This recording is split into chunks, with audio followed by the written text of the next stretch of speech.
sapagkat sa susunod na linggo ay June 1 ay ang pista ng pag-akyat ng Panginoon sa langit o ang Ascension Sunday. And today is May 25. Alam nyo bang ibig sabihin nun? Ngayon ay May 25. Ibig sabihin, 7 buwan na lang, Pasko na. Yan, no? So, next month ay June 25, July 25, August 25, September 25, October 25, November 25, and December 25. Palakpakan natin ang Panginoon dahil masyadong excited.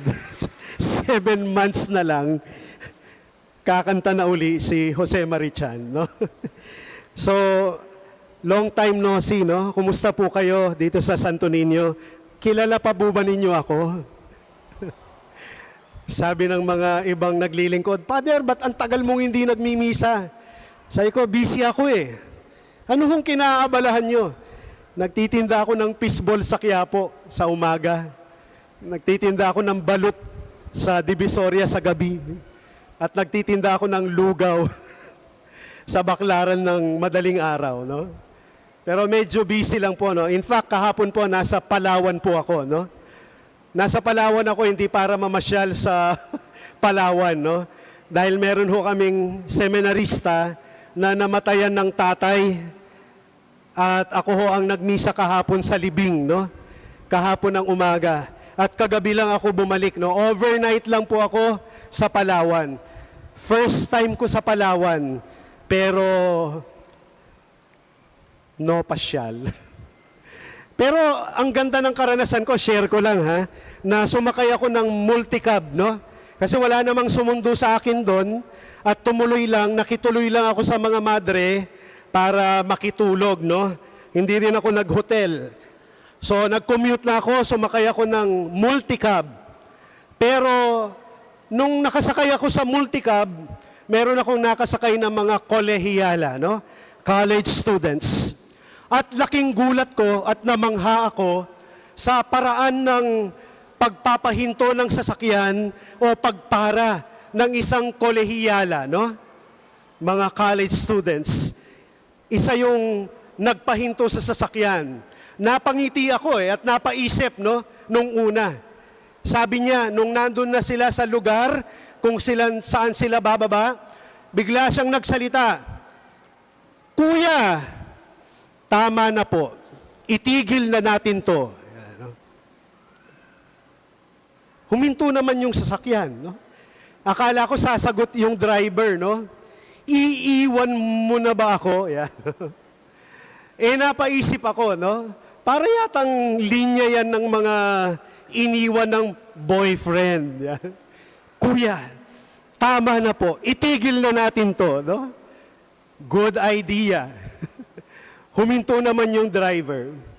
Pero malamang, naisip ko lang, siguro ang kolehiyalang ito, malamang, iniwan nga. May karanasan nga na iniwan siya.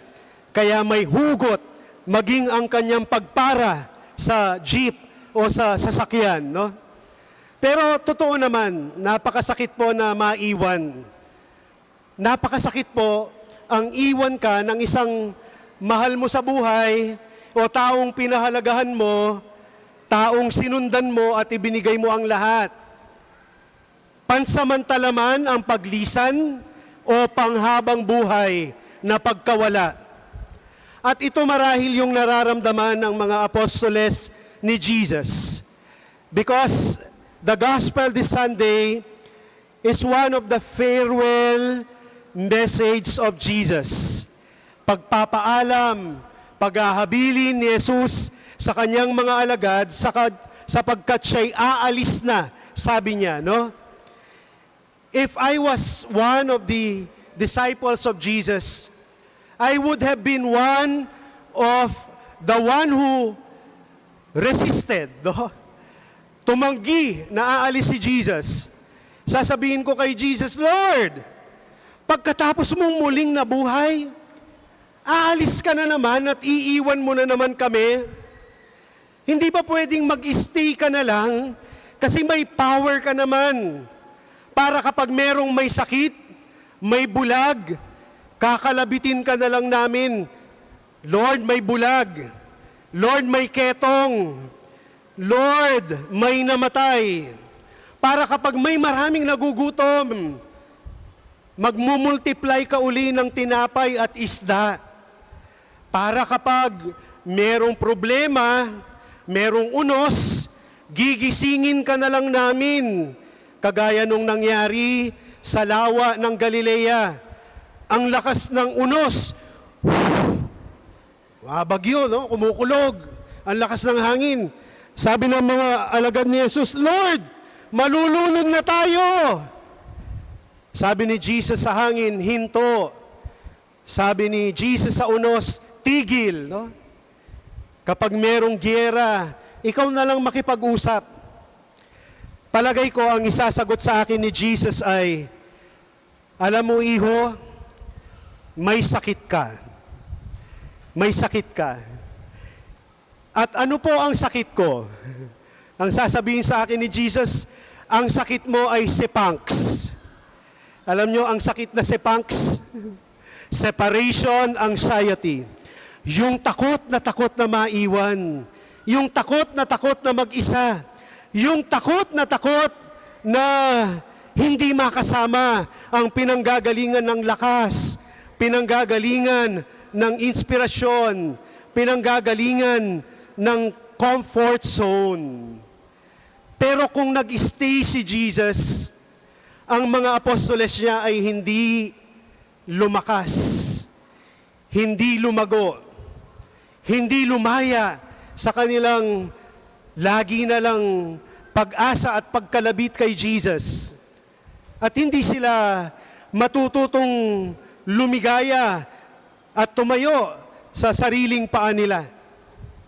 Mga minamahal na kapatid, masakit nga talaga ang iwan. Pero kapag minsan, importante o mahalagang aral din sa buhay natin, yung naiiwan. Tayo ay nagdadalamhati, lumuluha, nalulungkot, pero minsan ito rin yung paraan para tayo ay lumakas, para tayo ay lumago, para tayo ay lumaya. Naalala nyo nung mga bata tayo, pag iniiwan tayo ng mga magulang, kayo nang bahala dyan.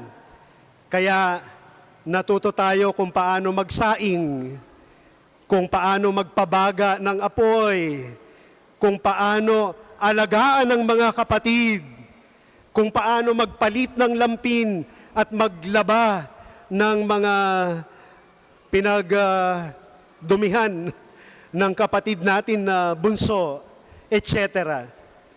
Natututo tayo kung paano tumayo sa sariling paa. Masakit ang maiwan, pero merong pagpapalang dala ang lumilisan. Ano ang pagpapalang dala ng lumisan? Sa naiwan, yon ay pag-ibig. Hindi lang yon ay pabaon natin. Kagaya ng kanta ni Binibining Kukichua noong dekada 90. Meron hong banda na ang pangalan ay Color It Red. Sabi ng kanta nila, at sa iyong paglisan, ang tanging pabaon ko ay Jollibee. Hindi. Pag-ibig, no? Pag-ibig. Pag-ibig ang pabaon ng umaalis sa naiiwan. Yun ang iniwan ni Jesus. Ang sabi niya, kapayapaan ang iniiwan ko sa inyo. Ang aking kapayapaan ang ibinibigay ko sa inyo. Mas marami siyang pabaon na pag-ibig sa mga naiwan niyang alagad kung titingnan natin. Kaya sila ay nakabangon at nakatayong muli. Kaya sila nakaharap sa mga pagsubok na hinarap nila. Gaya ng mga alagad, ito rin marahil ang paanyaya sa atin ng Panginoon. Kung tayo man ay nakakaranas na naiwan, marahil siguro tayo ay inaanyayahang tingnan ang ating sarili. Kaya ko bang palakasin pa ang aking sarili?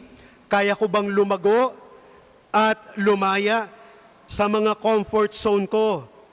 Muli ating makikita ang higit na pag-ibig na bigay ng lumilisan dahil sa bawat pag-alis, naroon din ang pagkakataong lumago ang katauhan ng naiwan gaya ng lumisan. Mga minamahal na kapatid, ipanalangin natin sa Diyos ang mga nagkakaroon ng separation anxiety. Malungkot, masakit at lumuluha tayo, pero may pagpapalang dulot din ito. Ito'y walang iba kundi upang tayo'y lumago sa katauhan na nais sa atin ng Panginoon. Amen. Magsitayo po ang lahat at ipahayag natin ngayon ang ating panalangin.